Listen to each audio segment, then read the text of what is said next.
Developing news now, former rap mogul Suge Knight is headed to prison for voluntary manslaughter. He ran down a man in the parking lot of a Compton burger stand about 3 years ago, and today he found out what his punishment's going to be. For the crime, which the defendant has been convicted in count 1, the defendant is levied a term in state prison of 22 years. The prior conviction the defendant has admitted. He's levied an additional 5 years in state prison for a total unstayed term of 28 years. Quite a fall for Knight since the height of his career in the 90s. He's best known as the co-founder of Death Row Records and worked with Dr. Dre, Snoop Dogg, and Tupac Shakur. And back here live, Sharon, he did look briefly at... Suge Knight's sentencing for 28 years signaled the end of his power, the end of his empire.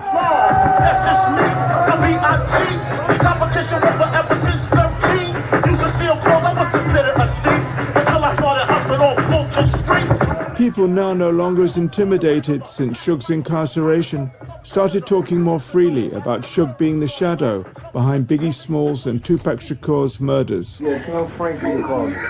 Frankie, you call me when she tells you to call me Frankie. Why? Frankie goes to Hollywood.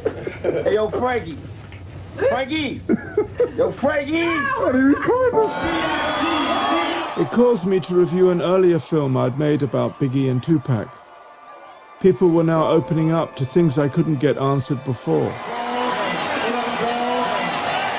Biggie and Tupac started off as the best of friends. Tupac was the one who discovered Biggie and brought him out on stage.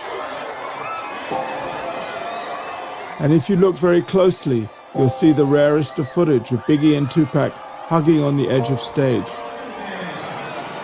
But partly because of Suge's influence, they ended up as deadly enemies, the victims of a gang war that Suge had initiated. It was LAPD detective Russell Poole who originally alleged the connection between Suge Knight and the murders of Biggie and Tupac. Well, like I say, based on the witnesses that I've interviewed and the evidence, I believe that, Suge Knight ultimately called for the hit. And you said Police Chief Bernard Parks stopped you from investigating further because LAPD police officers were involved with Suge Knight. Well, that's correct, yes. He was, it's several factors on why he didn't want this pursued to the fullest extent, and one being the fact that his own officers were involved. At the time, Police Chief Bernard Parks dismissed these allegations. He is totally wrong. He only worked the task force for about 4 months. Russell Poole resigned, asserting massive corruption in the LAPD. Tonight's shocking allegations against the city's top cop. Former Detective Russell Poole has filed suit against the department. Poole says he uncovered dirty cops while investigating the murders of rappers Biggie Smalls and Tupac Shakur. I provided the chief with enough... Russell died tragically a few years later, his career in tatters, the murders still unsolved. His work asserting dirty cops and corruption in the LAPD is as relevant today as it was then.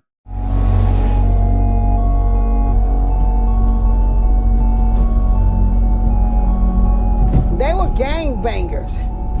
They were gangbangers and they worked for Suge Knight. So they was like Suge Knight's boys. So I believe, my belief of it is they did what Suge told them to do because they was broke. They couldn't get a job because they was already marked as gangbangers. So they took that ride with Suge Knight. And they accepted that $1,000 for a person that never have, for a person that don't have $1,000 is good a day. $1,000 a day to do some dirty shit to the next motherfucker? Or go over here and drop this car off, or go over here and drop this bag off, and you don't know what's in the bag, but 9 out of 10, you know what's in the bag. Because you're not gonna fuck with nobody. You're not gonna put yourself in a situation where you don't know if it's a dead body in a trunk or not. Some people do, some motherfuckers don't give a fuck. You know what I'm saying? Because they be so desperate for this money.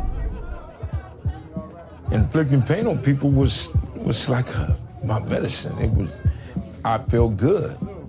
I truly felt good about it. I took pleasure into it, okay? I mean, just seeing the blood, how it came out your nose, how it came out your ears. You don't want to die. You don't want to die. These cats don't give a fuck if they do die. And I mean that like that. I'm not putting them on nothing, but these cats don't care. You know what I'm saying? We lose homies in prison. We lose homies on the street, on the daily. We done seen death. We done seen it. I held it. You know what I'm saying? I watched my homeboy Kenny Tubbs take his last breath. Like, wow. Put your hands together and say, oh yeah! Let me see somebody get Dre, Suge, the DOC a round of applause.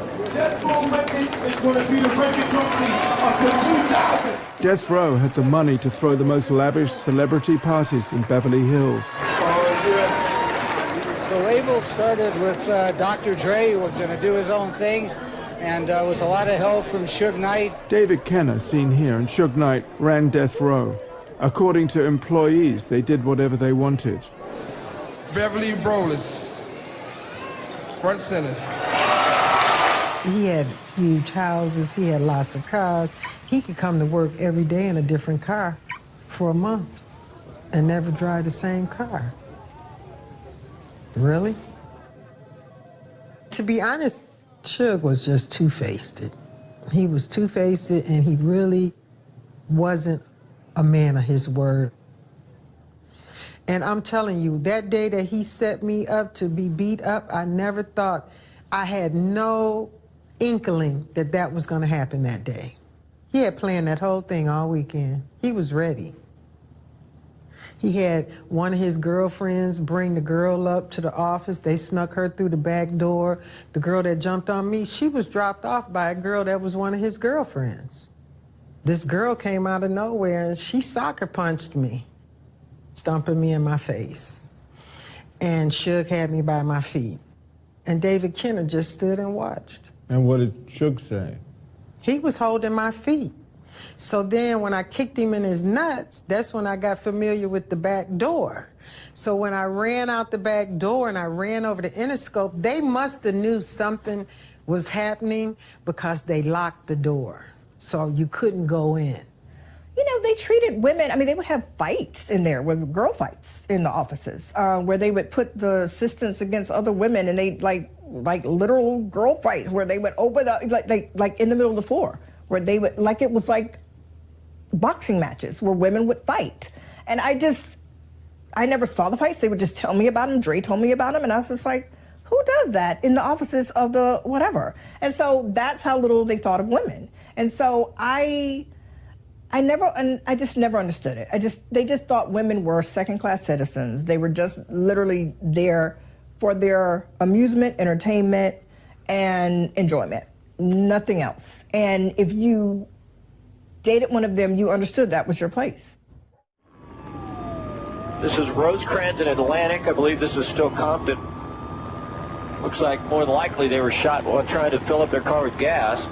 Suge Knight, struggling to maintain control, created a rivalry between his own blood gang members who started killing each other. A lot of them died for him, including my brother. Some guys got out of the van and AK'd him down. I think he got shot 9 times, 10 times, and he was laying there. I've seen the scene so many times. I've seen what happened to him so many times. You know, I can say I can't even imagine that somebody would do him like that, but that's how we was living. That's the shit we was doing when we was doing drive-bys. That's the shit that I lived for. That I had to go out and live like that. So seeing my brother, it was so different. It's like I had to step outside of myself and to see him laying there with his eyes open and just, I had so much anger in me.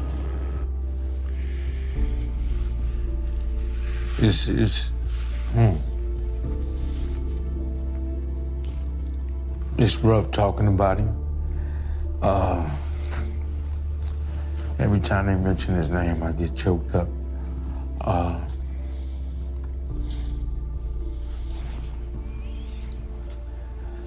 The pain is It's a cold feeling. It's my brother.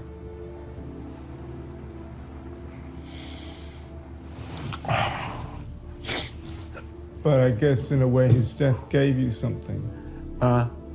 His death gave you something too. It taught me a lot. It gave me a better understanding of my self-destruction, what I was doing to other people. I'm with somebody right now that they feeling the same way about their brother. You know what I'm saying? And, you know, I can't do nothing but apologize for the way I lived.